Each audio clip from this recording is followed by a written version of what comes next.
तो महाराज अब हम आपको क्या बताएं, कैसे समझाएं।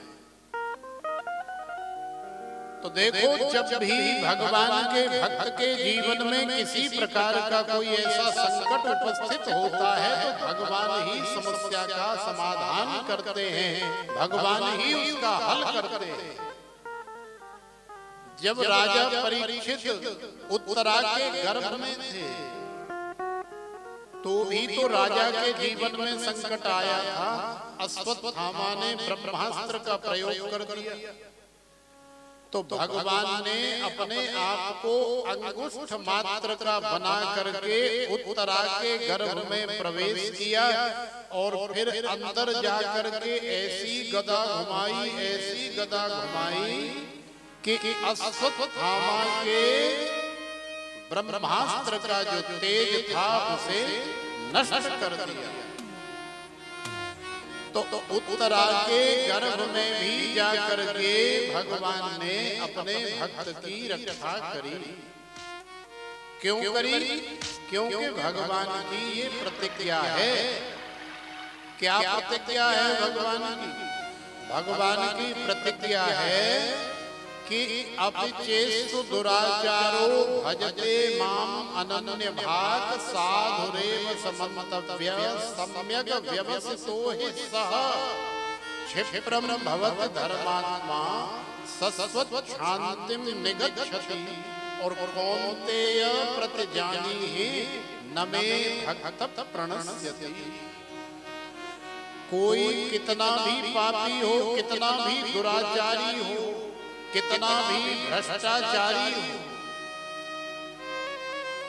लेकिन यदि आज उसके मन में प्रायश्चित करने की आ गई है, उसे ऐसा लग रहा है कि हे प्रभु, मैंने अब तक जो कुछ किया वो गलत किया, अब आगे से मैं आपका हूं, आप मेरे हैं, मैं कभी कुछ गलत नहीं करूंगा। अब खाई सो खाई, आगे राम दोहाई। तो भगवान ये नहीं कह रहे कि बेटा तुमने 20 साल तो इतने पाप किए, इतने अत्याचार दुराचार किए और आज तू मेरे पास आया है और कह रहा है कि ये सब महाराज बराबर कर दो खाता। माने इतना उधार तू ले गया है और बिना पेमेंट किए साफ कराना चाह रहा है, बिना भोग। तो देखो भगवान कितने दयालु हैं, कितने कृपालु हैं कि भगवान कह रहे हैं कि यदि तुम संकल्प ले लो तो मैं तुम्हारे, चाहे तुमने 20 साल पाप किए, चाहे तुमने 30 या 40 वर्ष पाप किए, और पाप कर्म करने के बाद यदि तुम मेरे सामने आकर के कह दो कि हे गोविंद भजते माम अनन्य भाग, हे गोविंद अब तक जो हुआ सो हुआ, लेकिन आज से आप मेरे हैं और मैं आपका। अब मेरे से किसी प्रकार का कोई अपराध होने की गुंजाइश ही नहीं। तो देखो भगवान की दयालुता, भगवान तुम्हारा पिछला हिसाब सब बराबर कर देते हैं और उसी समय तुम्हें भगवान साधुरेव समन्तव्य सम्यक व्यवसितो हि सः। जब संसार में कोई काम नहीं आता, संसार में जब कहीं भी हमारी व्यवस्था नहीं होती तो फिर भगवान ही वास्तव में हमें व्यवस्थित करते हैं। और उसी समय भगवान उसे साधुरेव समन्तव्य, ये साधु ऐसा मान लेते। क्षिप्रम भवति धर्मात्मा, कल नहीं, 2 घंटे बाद नहीं, अभी इसी समय क्षिप्रम भवति धर्मात्मा, माने ये धर्मात्मा है। सस्वत् शांतिम निगच्छति, एक दिन रहने वाली, 2 दिन 4 दिन रहने वाली शांति नहीं,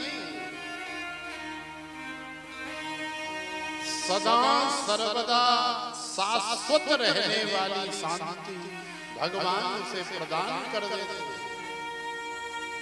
हे कुंती पुत्र अर्जुन, कौन्तेय प्रतिजानी हे न मे भक्त प्रणश्यति, ऐसे मेरे भक्त का कभी नाश होता ही नहीं। क्यों?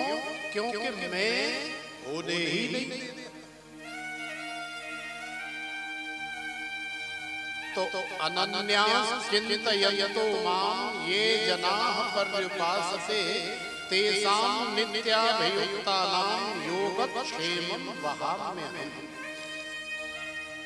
भगवान की प्रतिज्ञा है, यदि तुम कथा सुन रहे हो, भगवान का भजन करते हो, भगवान की भक्ति करते हो, साधु संत सेवा, ब्राह्मण सेवा, गौ सेवा करते हो, तो निश्चित ही भगवान तुम्हारी रक्षा करेंगे, भगवान तुम्हारा योग क्षेम वहन करेंगे। और कई बार हमें जीवन में ऐसी अनुभूति होती है। हर जीव के जीवन में न जाने कितनी बार ऐसा समय आता है जब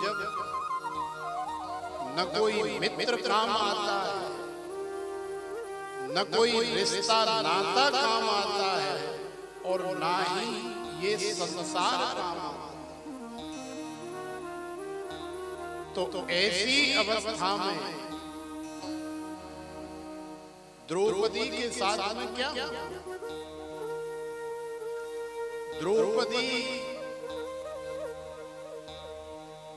कौरवों की कुत्सित सभा में निर्वस्त्र की जा रही है, लेकिन द्रौपदी ने सोचा कि यहाँ भीष्म पितामह बैठे हैं, तो शायद पितामह एक बार सिंह की तरह यदि गर्जना कर देंगे न, दुशासन तेरी इतनी मजाक, तेरी इतनी हिम्मत कि हम यहाँ सभा में बैठे और हमारे सामने तू ये दुराचार कर रहा है। तो दुशासन की क्या हिम्मत कि मुझे निर्वस्त्र कर पाए। तो द्रौपदी को आस थी, और सबसे पहले द्रौपदी ने भीष्म पितामह की तरफ देखा, लेकिन भीष्म पितामह ने भी द्रौपदी से नजरें चुराई और सिर झुका करके बैठे। फिर द्रोणाचार्य की तरफ देखा, कृपाचार्य की तरफ देखा, अश्वत्थामा की तरफ देखा, बड़े बड़े वीर, बड़े बड़े महाबलियों की तरफ देखा, कोई काम नहीं आया।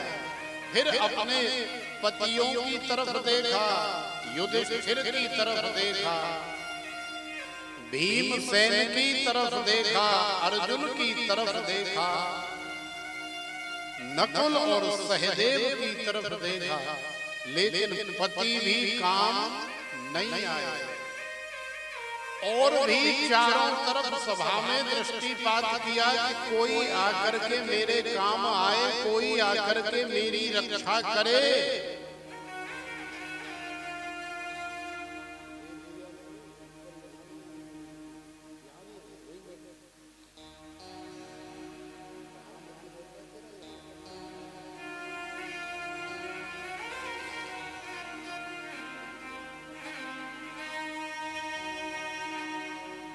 तो देखो, संसार के सहारे द्रौपदी ने भी बहुत ढूंढे, लेकिन संसार काम नहीं आया। और जब संसार काम नहीं आया, संसार का कोई सहारा काम नहीं आया, तो फिर आप जानते हैं कि द्रौपदी ने अंत में क्या सहारा ढूंढा। हे कृष्ण, द्वारिकावासी देव देव जगतपति,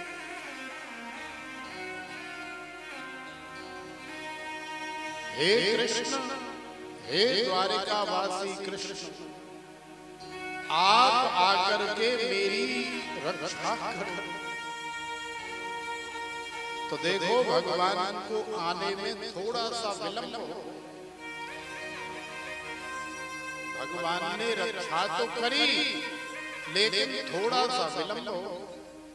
अब विलंब क्यों हुआ? इसमें भगवान की कोई गलती नहीं है। हमारे जीवन में दुख दर्द आते, क्लेश आते, संकट आते हैं, हम भगवान से सालों भर प्रार्थना करते और तब जाकर के भगवान कभी सुनते हमारी। तो अब आप सोचोगे यार भगवान इतनी देर क्यों लगाते, भगवान इतना विलंब क्यों करते हैं? जब हम पुकारते हैं, जब हम प्रार्थना करते हैं, भगवान उसी समय तुरंत हमारी समस्या का समाधान क्यों नहीं करते? तो देखो इसमें भी भगवान की किसी प्रकार की कोई कमी नहीं है, इसमें भी हमारी अपनी ही गलती है। क्यों? क्योंकि संसार के सहारे ढूंढते ढूंढते ढूंढते ढूंढते हम लोग वर्षों व्यतीत कर देते, लेकिन भगवान को पूरी तरह से समर्पित नहीं होते। जिस भाव से प्रार्थना करनी चाहिए उस भाव की जागृति हमारे अंदर नहीं होती। भगवान को बुलाते तो हैं लेकिन ऊपर वाले मन से बुलाते हैं, भीतर वाले मन से नहीं बुलाते। द्रौपदी ने भगवान को बुलाया तो सही, लेकिन पहले संसार के सहारे ढूंढे और फिर भगवान को बुलाया तो कह दिया कि हे कृष्ण द्वारिकावासी। तो भगवान को द्रौपदी के हृदय से निकल करके और द्वारिका में जाना पड़ा। भाई द्वारिका जाएंगे तभी तो द्वारिकावासी बनेंगे। 2-4 सेकंड वहां रुकना पड़ा, रहना पड़ा और फिर द्वारिकावासी द्वारिकाधीश बन करके आए, क्योंकि द्रौपदी ने कहा है कि द्वारिकावासिन कृष्ण मेरी रक्षा करो। तो भगवान चाहते तो बहुत पहले ही रक्षा हो जाती, लेकिन थोड़ा सा विलंब इसलिए हो गया क्योंकि द्रौपदी ने द्वारिकावासिन कहा। कई बार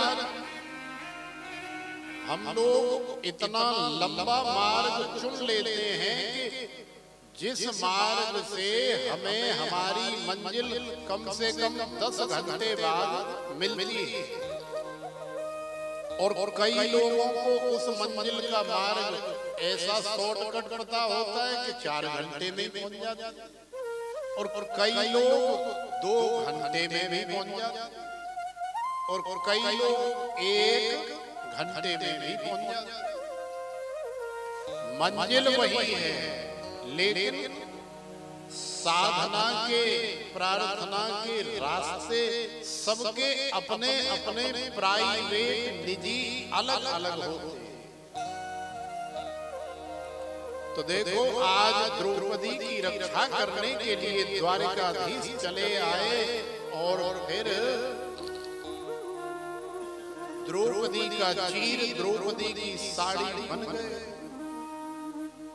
दुशासन खींचते खींचते खींचते खींचते दुशासन की भुजा भर गई, थक गया, हार गया, हाँफी देने लगा, पछाड़ खा करके धम से गिर पड़ा। लेकिन द्रौपदी को निर्वस्त्र नहीं कर सका। तो द्वारिकाधीश श्री कृष्ण ने द्रौपदी की लाज बचाई, रक्षा करी। कहने का तात्पर्य यही है कि नमे भक्त प्रणश्यति, भगवान अपने भक्त की रक्षा करते हैं, भगवान अपने भक्त का योग क्षेम वहन करते हैं।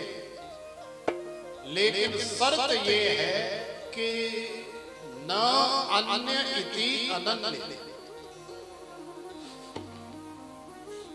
भगवान की अनुभूति या भगवान हमारी रक्षा करने जल्दी क्यों नहीं आता? इसका एक कारण ये भी है कि कभी तो हम राम जी के हो जाते, कभी श्याम जी के हो जाते, कभी हनुमान जी के हो जाते, कभी दुर्गा मैया के, और कभी गणेश जी के, कभी लक्ष्मी मैया की याद आती है क्योंकि धन चाहिए, और कभी गुरुद्वारे में भी चले जाते हैं, और कई बार तो ऐसी बुद्धि भ्रष्ट हो जाती है कि मजार इत्यादि पे भी जाने लगते, और कई बार ऐसी बुद्धि भ्रमित होती है कि न जाने कितने पीरों के पास जाएंगे कि ये बड़े जादू करते, बड़े टोने करते, बड़ा ऐसा करते, बड़ा वैसा करते, तो चलो इनके पास जाकर के माथा टेक, तो मन कुत्ता दर दर फिरे तो दर दर दुर दुर होए, एक ही दर को है रहे तो दुर दुर करे कोई।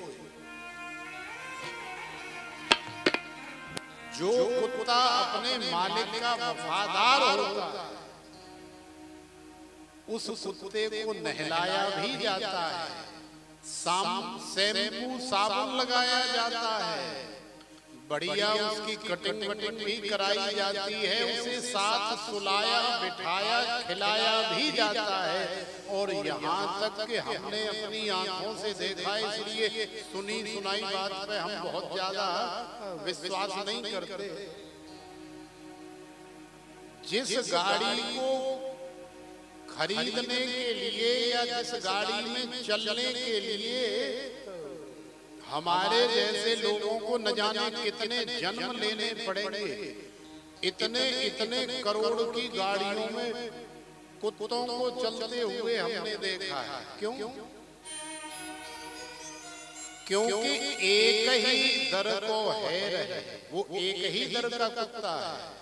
यदि वो दूसरे के दर पे भी जाके खाने लग गया, गली में भी घूमने लग गया, कहीं रोड में आवारागर्दी करने लग गया, तो फिर मालिक उसे रखेगा नहीं, फिर उसे उतने करोड़ की गाड़ी चलने के लिए मिलने वाली नहीं है। क्यों?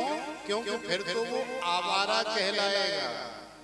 तो जो आवारा हो जाते हैं, जो दर दर भटकते हैं, जिन्हें अपने भगवान पर विश्वास नहीं, जिन्हें अपने मालिक पर विश्वास नहीं, जो दर दर जाकर के टुकड़े खाते हुए फिरते, समझ लो कि उनकी वही दुर्दशा होती। और फिर सोचते हैं कि राम जी काम नहीं करते, कृष्ण जी काम नहीं करते, दुर्गा मैया काम नहीं करती। अरे ठीक से पहले उनके किसी एक के होकर के बन करके तो देखो। 2 दिन इधर, 2 दिन इधर, 4 दिन उधर, 3 दिन उधर, इस तरह से सारा जीवन हम लोग व्यतीत कर देते हैं, कभी किसी एक के होते ही। भगवान प्रतिज्ञा उसी भक्त के लिए कर रहे हैं कि न अन्य इति अनन्य, जिसकी दृष्टि में संसार में भगवान के अतिरिक्त दूसरा कुछ है ही नहीं। माने यदि हम राम जी को मानने वाले हैं तो हमारे लिए हमारे सीता राम जी से बड़ा भगवान दूसरा कोई हो ही नहीं सकता, है ही नहीं। ऐसी दृढ़ निष्ठा जिस दिन हमारी हो जाएगी, सत्य मानो कि तुम्हारा योग क्षेम वहन भगवान करेंगे। तुम्हारे पास संसार में जो नहीं है वो भगवान देंगे, और फिर देने के बाद तुम्हारी और तुम्हारी हर वस्तु या पदार्थ की रक्षा भी भगवान स्वयं करेंगे। लेकिन पहले ऐसी दृढ़ निष्ठा अपने अंदर पैदा करो। श्री तुलसीदास जी महाराज का ही स्मरण कर श्री तुलसीदास जी महाराज ने क्या कहा? सिय राम मैं सब जग जानी, करहु प्रणाम जोर जुग पानी। कन्हैया का तो नाम ही नहीं, दुर्गा मैया का तो स्मरण ही नहीं किया। श्री तुलसीदास जी के लिए तो श्री राम जी ही सब कुछ हैं, मैया जानकी ही सब कुछ है। एक बार श्री तुलसीदास जी ब्रज में पधारे, क्योंकि श्री तुलसीदास जी बहुत ज्यादा पुराने समय के नहीं है, कली काल के ही, न जाने और कितने बड़े बड़े महापुरुष हुए कली काल में। तो श्री तुलसीदास जी ब्रज भूमि में पधारे कि चलो जाकर के देखें तो सही आखिरकार ब्रज में है क्या। तो देखा तो बड़ी भीड़ लगी हुई है, तांता लगा हुआ है, चारों तरफ नर नारियों के बड़े बड़े झुंड दिखाई दे रहे हैं। पता किया कि आखिरकार ये यहाँ आकर के करते क्या हैं, तो देखा कि यहाँ आकर के ये सब लोग गोल गप्पे खाते, टिक्की खाते, बढ़िया लस्सी पीते हैं, बर्गर खाते, पिज्जा खाते, और आजकल वो चल रहा है चीला, तो चीला भी खाते हैं, और फिर बाद में जाकर के बांके बिहारी के दर्शन करते हैं। तो चलो कम से कम दर्शन करते तो हैं। कन्हैया के नाम पर, बांके बिहारी के नाम पर इतने लोग आते तो हैं वृंदावन।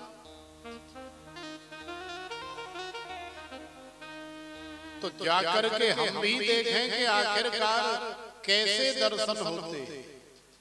तो देखो श्री तुलसीदास जी महाराज कन्हैया के दर्शन करने के लिए जब गए, तो श्री तुलसीदास जी महाराज एक टक होकर के कन्हैया को देख रहे हैं।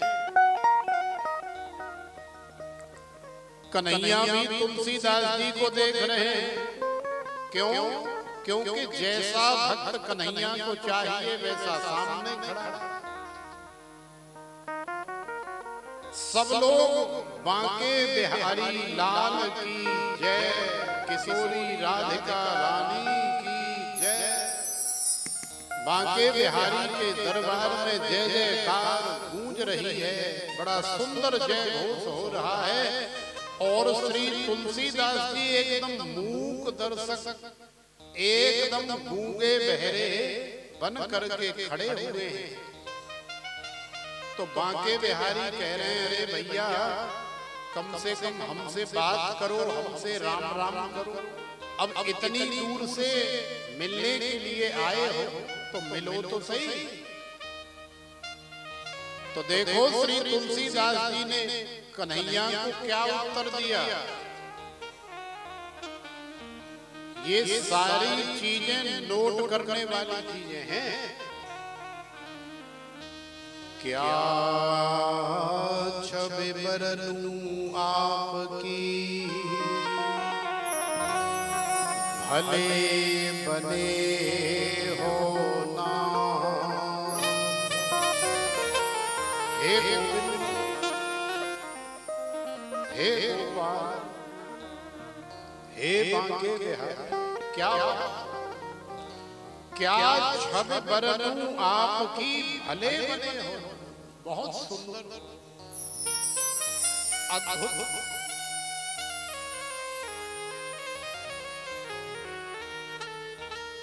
दिव्य दर्शन है, जिस दर्शन को पाने के लिए सारा संसार वृंदावन दौड़ता है। क्या छवि बरनूं आपकी, भले बने हो ना।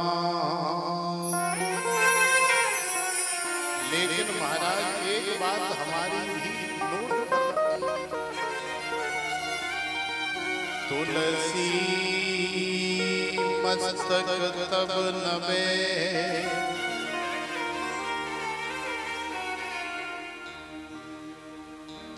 जब धनुष बाण ल्यो हाथ।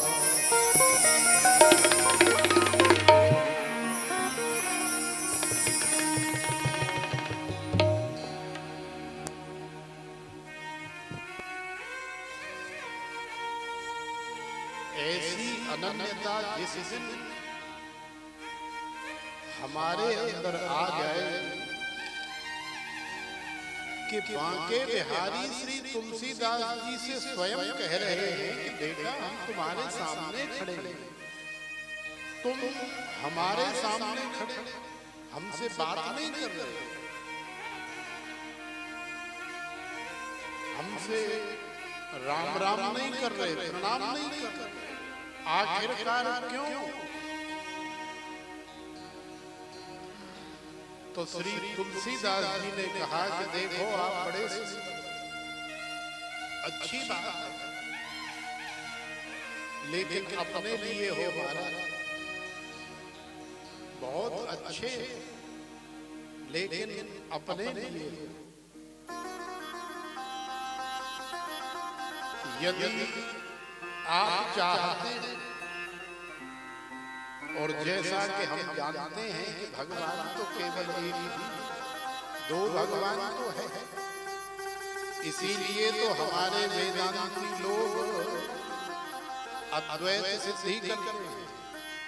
एक कहेंगे तो दूसरा हो सकता है, लेकिन अद्वैत कहेंगे कि अद्वैत माने दूसरे का विकल्प ही नहीं है, दूसरा है ही नहीं। एकम ब्रह्मा द्वितीयो नास्ति, एक ही ब्रह्म है, दूसरा है ही नहीं। तो यदि ये सत्य है तो फिर आप कहां से आ गए महाराज? हमारी दृष्टि में तो केवल हमारे सिया राम। यदि आप चाहते हो कि तुलसी का मस्तक आपके चरणों में झुके, और भगवान एक ही है, दो नहीं, तो तुलसी मस्तक तब नवे जब धनुष बाण ले हाथ, धनुष बाण लेकर के खड़े हो जाओ, निश्चित ही जैसे डंडा गिर जाता है, बिल्कुल ऐसे ही हम आपके चरणों में गिर पड़ेंगे। तो देखो बांके बिहारी रमण बिहारी को अपनी वेणु का त्याग करना पड़ा, अपने वस्त्रों को भी बदलना पड़ा, अपने स्वरूप को भी बदलना पड़ा,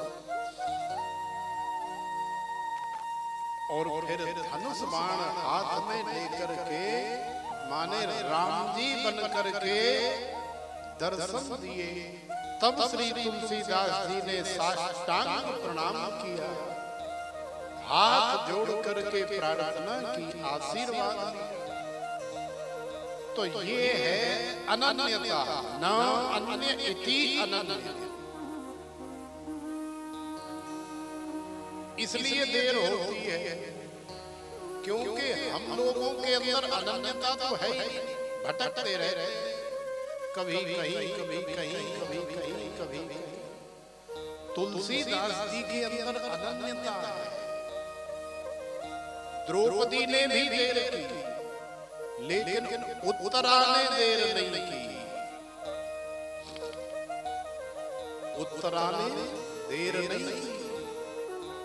अश्वत्थामा ने ब्रह्मास्त्र का प्रयोग किया तो उत्तरा चाहती थी तो अर्जुन को भी बुला सकती थी, युधिष्ठिर को भी बुला सकती थी, भीमसेन नकुल सहदेव को भी पुकार सकती थी, लेकिन नहीं, क्योंकि उत्तरा जानती है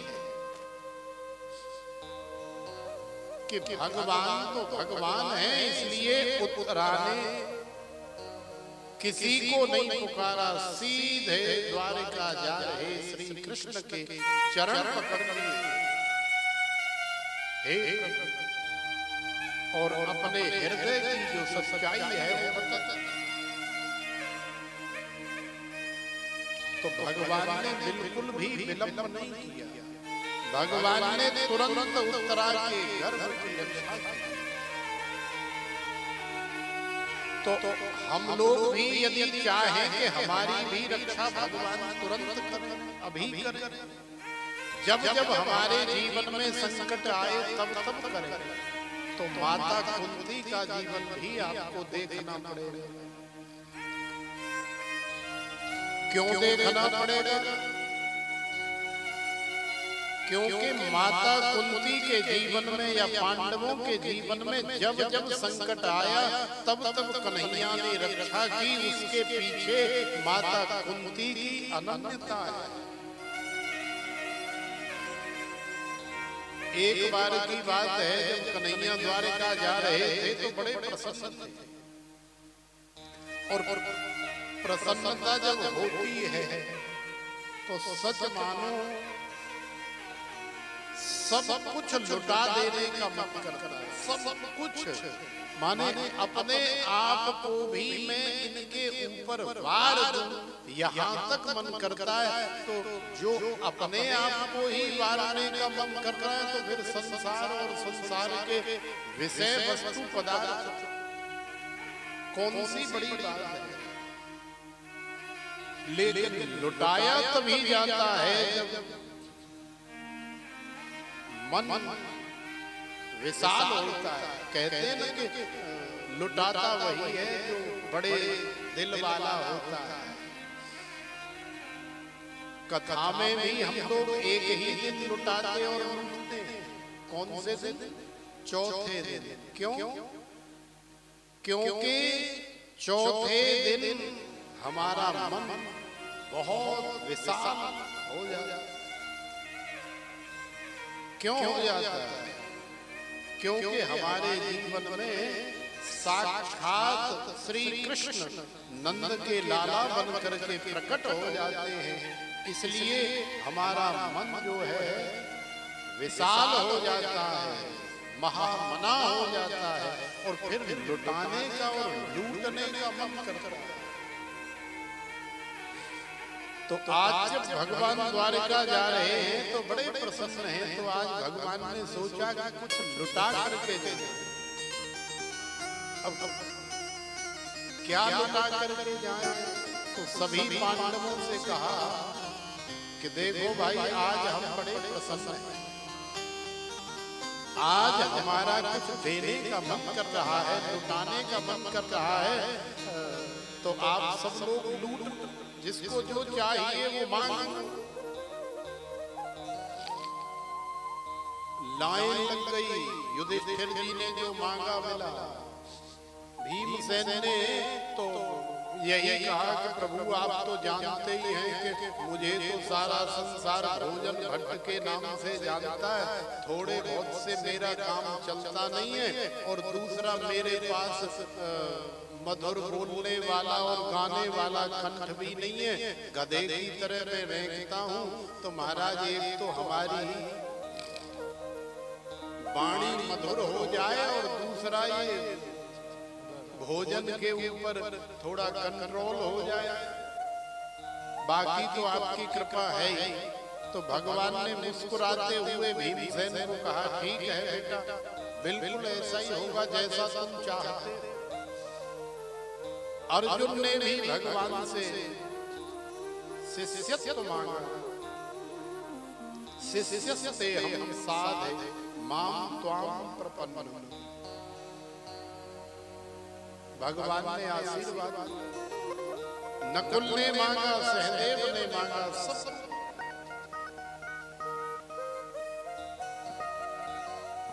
अब पांडवों के साथ में सुभद्रा भी,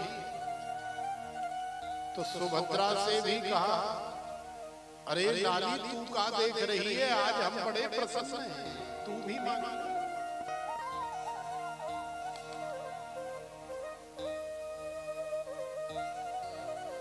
तो देखो, जो सच्चे पारखी होते हैं, माने हीरे की परख जौहरी ही जानता है। एक राजा का दरबार लगा हुआ था। उस दरबार में राजा सबको वरदान दे रहे थे। बड़े सुंदर सुंदर फल फूल बांटे जा रहे हैं। राजा बड़े प्रसन्न हैं। तो उसी सभा में जब सब फल लेकर के आशीर्वाद लेकर के अपनी कामना पूरी करके चले गए, तो अंत में इतनी छोटी सी बच्ची आई और जैसे ही राजा ने फल लेकर के उस बच्ची की तरफ किया, कुछ सोने की मोहरें लेकर के किया, तो बच्ची ने राजा की आंखों से आंखें मिलाई और इशारा कर दिया, बोले नहीं, मुझे न फल चाहिए न ये सोने की मोहरें चाहिए। तो राजा ने पूछा, बोले बेटा तो फिर क्या चाहिए? एक आध बोरी कटरा भरवा देता मैं तो सोने का, लेकिन तू इतनी छोटी है कि वो तू लेकर के जा नहीं सकती, तो तुझे क्या चाहिए? तो बच्ची ने कुछ बोला नहीं और थोड़ा सा और आगे बढ़ गई और जा करके सीधी राजा की झप्पी भर ली, जैसे हमारा अपना बालक हमारी कमर पकड़ कर लिपट जाता। हे राजा साहब, मुझे तो केवल आप चाहिए। क्यों चाहिए? क्योंकि यदि आप बने रहेंगे तो कभी फलों की, सोने की, चांदी की कमी नहीं है। और आपको छोड़ करके यदि मैं आज एक फल लेकर के या दो चार मोहरें लेकर के चली जाऊंगी, तो मुझे पता है कि किससे जीवन कटने वाला नहीं। असली हीरे की परख जौहरी जानता है। तो जब सुभद्रा से कहा कि अरे लाली तू भी मांग ले बेटा, तू भी मांग, तो सुभद्रा की आंखों से प्रेमाश्रु प्रवाहित होने लगे और सुभद्रा ने जो भगवान से मांगा वो सुनने लगा।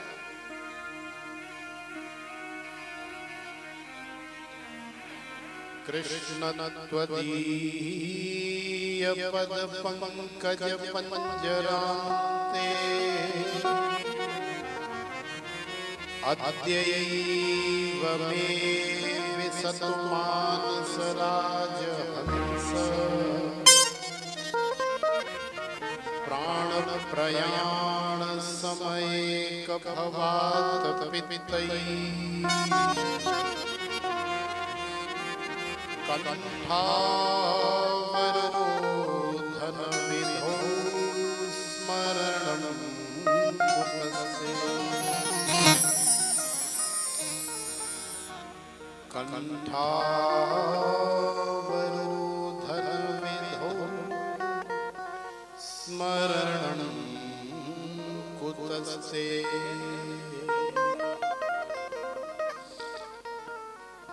हे कृष्ण, हे द्वारिकावासी, हे केशव, हे गोपाल, हे द्वारिकाधीश, मैं आपसे क्या मांगूं? मुझे तो ऐसा विश्वास है कि कृष्ण त्वदीय पद पंकज पंजरान्ते, हे कृष्ण तुम्हारे ये जो चरण कमल हैं ये एक प्रकार से पिंजरा है। कृष्ण त्वदीय पद पंकज पंजरान्ते, ये जो तुम्हारे पाद पद्म हैं, ये जो तुम्हारे चरण कमल हैं, ये एक पिंजरा है। और मैं ऐसा मानती हूँ कि ये जो मेरे अंदर जो मन है, जो मुझे सारे संसार में खींच करके इधर से उधर भटकाता हुआ फिरता है, ये मेरा मन रूपी राजहंस है या तोता भी कैसे करे। तो कृष्ण त्वदीय पद पंकज पंजराते, तो हे कृष्ण मैं चाहती, यदि आप मुझे वरदान देना चाहते हो तो आप अपने चरण रूपी पिंजरे के अंदर मेरे मन रूपी राजहंस को या मेरे मन रूपी तोते को आज ही नहीं, 2 घंटे बाद नहीं, अभी इसी समय इस चरण रूपी पिंजरे में कैद कर दो। क्यों? क्योंकि बाद का कोई भरोसा नहीं, ये मन बहुत चंचल है, भटक जाता। संसार भी ऐसे ही है, संसरति इति संसारः। ब्रज की रज आप ऐसे उठाओ, मुट्ठी बंद करो और 1 आध मिनट बाद मुट्ठी खोल के देखो तो 2-4 दाने मुट्ठी में नजर आएंगे, सारी मुट्ठी अपने आप खाली हो जाती है, गायब हो जाती है, सब इधर उधर से निकल जाती है। तो ऐसे ही ये संसार है। अभी देखा हमने कि यहाँ हमको सांप दिखाई दिया और जैसे ही पलक झपका तो यहाँ सांप है ही, ऐसे संसार है। फिर सांप को ढूंढते फिर रहे, इधर घुस गया कि इधर घुस गया कि इधर से ये सामान उठा वो उठा, अरे भैया सांप कहाँ गया? सांप जब तक मिलेगा नहीं तब तक हम सो नहीं सकते, क्योंकि हम सो गए और बाद में सांप काट गया। तो संसार भी बिल्कुल ऐसे ही सांप की तरह, ब्रज की रज की तरह, पता ही नहीं लगता कब निकल गई, कब निकल गया, कब फिसल गई, कब फिसल गया। संसरति इति संसारः फलम सरति। इस संसार में चाहे केला हो, चाहे सेब हो, चाहे अनानास हो और चाहे कोई खाद्य पदार्थ इत्यादि हो, चाहे वस्त्राभूषण हो, चाहे माल मटेरियल कोई भी हो, सबकी एक अवधि है। जब उसकी अवधि पूर्ण हो जाती है तो फिर वो नष्ट हो ही जाता है। तो महाराज ये मन भी इतना चंचल है कि मुझे बाद का विश्वास नहीं, भरोसा नहीं, इसलिए अद्यैव में विशत मानस राजहंस। कल या 2 घंटे बाद नहीं, अभी इसी समय मेरा मन रूपी राजहंस, मेरा मन रूपी तोता आपके चरण कमल रूपी पिंजरे में जा करके बैठ जाए और फिर उस पर ताला लग जाए, जीवन भर उसमें से कभी निकल नहीं पाए। मैं तो केवल यही वरदान मांगना चाहता हूं।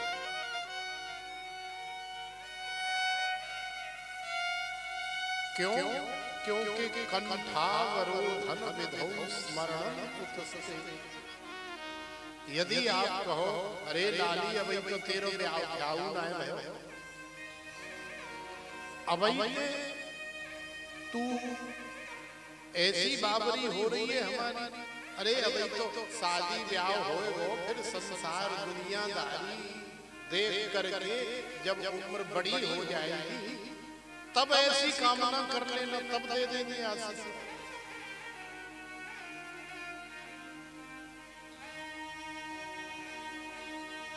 तो सुभद्रा ने कहा बोले नहीं प्रभु, मुझे विश्वास नहीं। क्यों? क्योंकि कंठावरोधन विधौ स्मरण कुतस्ते। ये मन बहुत चंचल भटक जाता है, सरक जाता है और फिर वैसे भी बुढ़ापे में 3 घंटे 4 घंटे कहाँ बैठा जाता है, ये फटने लग जाता है, घुटनों में दर्द होने लग जाता है। और यदि हम झूठी बात कह रहे हो तो सामने हमारे श्री शुक्ला जी बैठे हुए हैं और अवस्थी जी बैठे हुए हैं, उनसे पूछ लेना कथा के बाद में कि इस अवस्था में कितनी देर बैठा जाता है आसन लगा के भगवान के लिए।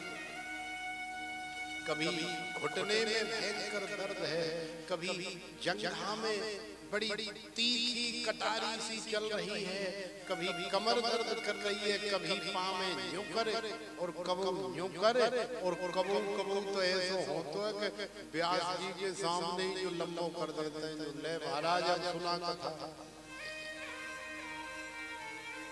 तो कंठावरोधन विधौ स्मरणं कुतस्ते।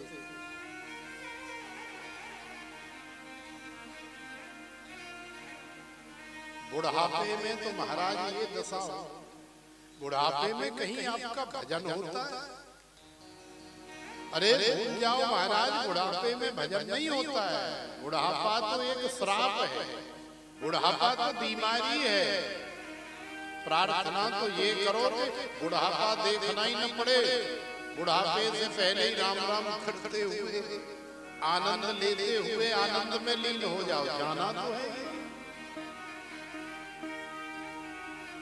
और आप कह रहे हो कि बुढ़ापे में, तो बुढ़ापे में तो महाराज न शरीर से बैठा जाता है, न ठीक से खाया पिया जाता है, और ना ही कुछ गाया जाता है, ना ही कुछ ठीक से बोला जाता है। और ऐसी अवस्था हो जाती है कि प्राण नहीं निकलते, लेकिन दर्द बहुत होता है, तकलीफ बहुत होती है, और कुछ कहना भी चाहे तो कंठावरोधन विधौ, कंठ अवरुद्ध हो जाता है। क्योंकि बुढ़ापे में कफ वात पित्त इत्यादि इतना अधिक हो जाता है कि बोला नहीं जाता है। और ऐसी अवस्था में आपका स्मरण हो जाए, कैसी बात कर रहे हो महाराज, संभव ही नहीं है। इसलिए मैं तो वरदान देना चाहते हो तो आज ही ये वरदान चाहते, तो भगवान ने सुभद्रा को वरदान दिया। सबसे लास्ट में माता कुंती का नंबर आया। माता कुंती को देख करके भगवान भी फपक फपक कर रो पड़े। अरे तेरा तो सारा जीवन दुख दर्दों में ही व्यतीत हो गया, आज तू मेरे से कुछ ऐसा मांग जिसे देने के बाद मुझे भी थोड़ी तसल्ली हो। तो कुंती मैया ने कहा कि हे गोविंद, हे गोपाल, यदि आप मुझे देना चाहते हो तो मैं तो केवल एक ही वरदान की कामना कर रही हूं। कौन सा वरदान? कि मेरे जीवन में एक दुख जाए नहीं, उससे पहले चौखट पे दूसरा आ जाए, कि ये इधर से निकला तो दूसरा आ गया। तो भगवान और ज्यादा रोए। अरे हुआ पागल हो गई है, ऐसे कोई वरदान मांगता है? सारी दुनिया तो इस फिराक में बैठी है कि कैसे भगवान से आशीर्वाद मिले, धनवान होने का, वैभवशाली होने का, सुख समृद्धशाली होने का, और तू ऐसी बावरी हो गई है कि उल्टी सीधी बातें कर रही है, कह रही है कि एक दुख जाए नहीं दूसरा उससे पहले आकर के खड़ा हो जाए। अब ऐसा वरदान मैं तुझे कैसे दे सकता हूँ, क्योंकि तूने अपने संपूर्ण जीवन में सुख तो कभी देखा ही नहीं, फिर भी दुख मांग रही है। ऐसा वरदान मैं तुझे नहीं दे सकता। तो देखो मैया कुंती ने कहा कि हे गोविंद, हे द्वारिकाधीश, मुझे ऐसा ही वरदान चाहिए। क्यों? तो देखो कितना सुंदर कारण भी बताया। माता कुंती भगवान से दुख मांग रही है, इसका एक रीजन है, कारण। सुख के माथे से दिल पड़े जो हरि हृदय से जान,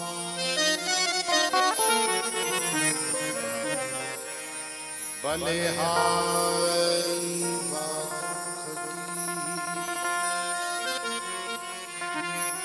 जो पल पल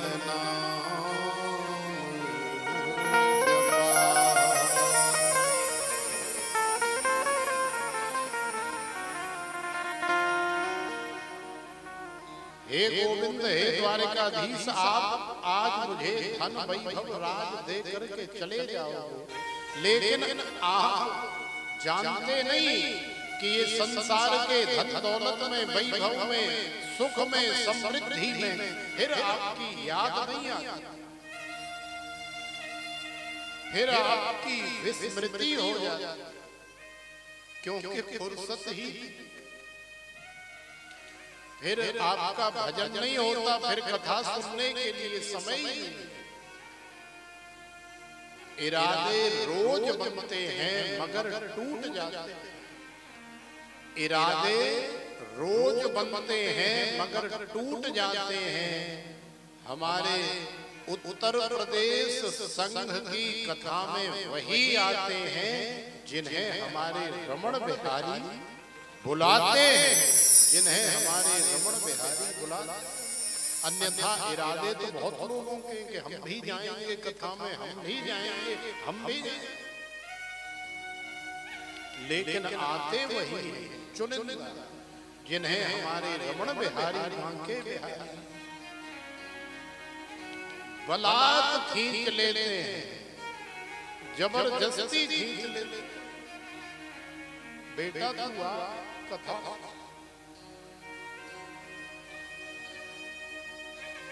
तो श्री रमण बिहारी रमण रेती में बैठे,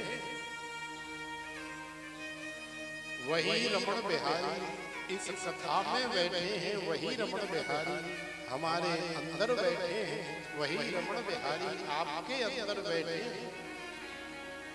तो आइए उस रमण बिहारी का स्मरण करते हुए और फिर आगे आनंद लेने का प्रयास करेंगे। वैसे आपको सत्य बताएं, आज हमने सोचा कुछ और था लेकिन हो कुछ और रहा है। आज हमारी कल्पना से कुछ अलग ही हो रहा है, हमें खुद को ही समझ में नहीं आ रहा है। इतना तो पता है कर तो हम कथा ही रहे, लेकिन ये कथा कहाँ से निकल रही है, कौन कह रहा है।